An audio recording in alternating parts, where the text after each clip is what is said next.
সম্মানিত দর্শক ও শ্রোতাবৃন্দ, আমরা গীবত হারাম এবং জবান সংরক্ষণ অধ্যায়ের 9 নম্বর ভিডিওতে আলোচনা করব আর একটি হাদিস নিয়ে, যা মহানবী সাল্লাল্লাহু আলাইহি ওয়াসাল্লাম বিদায় হজের দিন সমস্ত উম্মতের উদ্দেশ্যে বলেছিলেন।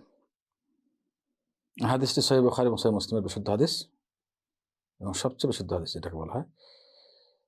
আবু বকর রাদিয়াল্লাহু তাআলা আনহু থেকে বর্ণিত যে রাসূলুল্লাহ সাল্লাল্লাহু আলাইহি ওয়াসাল্লাম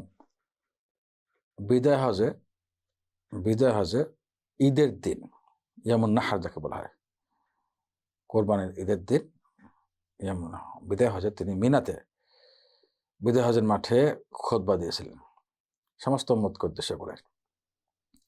কি বলেছিলেন? বিশাল খুতবার একটা অংশ এটা। ইন্না দিমাআকুম ওয়া আমওয়ালাকুম ওয়া আ'রাদাকুম হারামুন আলাইকুম কা হুরমাতি ইয়াউমিকুম হাযা ফি শাহরিকুম হাযা ফি বালাদিকুম হাযা আলা হাল বাল্লাগত। মহানবী সাল্লাল্লাহু আলাইহি ওয়াসাল্লাম বলেন যে বিদায় হজের খুতবাতে ঈদের দিন মিনাতে বলেছিলেন, নিঃসন্দেহে তোমাদের রক্ত, তোমাদের মাল সম্পত্তি এবং তোমাদের সম্মান তোমাদের জন্য হারাম, অর্থাৎ অন্যের যে কোনো কারো রক্ত, মুসলিমদের রক্ত, মাল সম্পত্তি এবং সম্মান, এটা সম্পূর্ণ হারাম। কেমন হারাম? আজকের দিনের মতো হারাম। সেটা হারাম ডে ছিল, নিঃসন্দেহে আজকের দিন যেমন হারাম, হজের দিন বা যেটা নাকি ইয়ামুল হাজ্জিল আকবার বলা হয়েছে, 10 তারিখের মিনার দিন, এই মাসের মতো যেন হারাম মাস সময়ের মধ্যে একটা হজের মাস, এবং এই শহরের মতো যে মক্কা শহর, মক্কা নগরী, এটা হেরাম রয়েছে। হারাম এরিয়ার মধ্যে তো কোনো কিছু ইয়ে করে নেই, মিনাটাও হেরাম এরিয়ার মধ্যে পড়েছে, হালাল এরিয়া না। হ্যাঁ,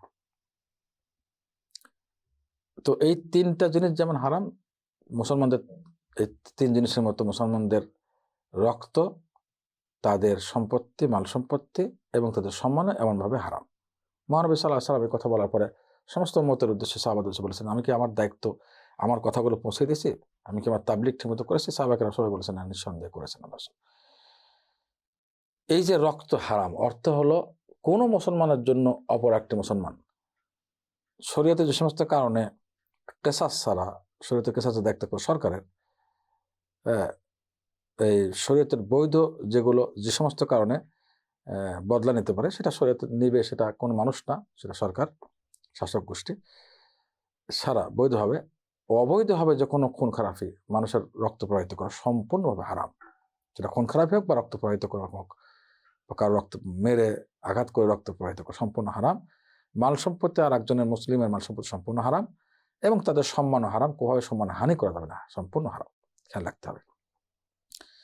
এই 3টা জিনিস একটা মানুষের মেইন জিনিস, মানুষের জীবনে তার জীবনটা সবচেয়ে মূল্যবান, এরপর আসে সেকেন্ড পর্যায়ে আসবে তার মাল সম্পত্তি এবং তার সম্মান। এই 3 জিনিস ব্যতী রেখে কোনো মানুষ থাকবে না, কোনো সমাজ থাকবে না, এবং কোনো পরিবার থাকবে না। কারণ যদি রক্ত প্রবাহিত হয়, রক্তের কোনো সিকিউরিটি না থাকে, জীবনের কোনো মাল সম্পত্তির সিকিউরিটি না থাকে এবং সম্মানের সিকিউরিটি না থাকে, সেই সমাজ একেবারেই পশুর চেয়েও, পাশবিক সমাজের চেয়েও খারাপ হয়ে যায়।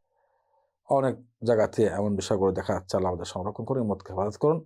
আল্লাহ তাআলা আমাদের এই 3 জিনিস সংরক্ষণ করার তৌফিক দান করুন, যেন কোনোভাবে এই হারাম কাজে আমরা লিপ্ত না হই। কারো রক্ত প্রবাহিত করা, কারো খুন খারাপি করা, বা কারো আঘাত করা, অথবা কারো সম্পত্তি লুণ্ঠন করা অবৈধ হবে, এমনটি না, অবশ্যই করবো না। এবং কারো সম্মানে আঘাত আনবো না, কারো সম্মান হানি করবো না, সম্মান নষ্ট করবো না, ইনশাআল্লাহ। তবেই রাসূলুল্লাহ সাল্লাল্লাহু আলাইহি ওয়াসাল্লামের এই ওসিয়ত, বিদায় হজের মাঠের ওসিয়ত কাজে আসবে। আমরা এটা পালন করলে আমাদের জন্য দুনিয়া আখিরাতে কল্যাণ করা হবে। আসসালামু আলাইকুম।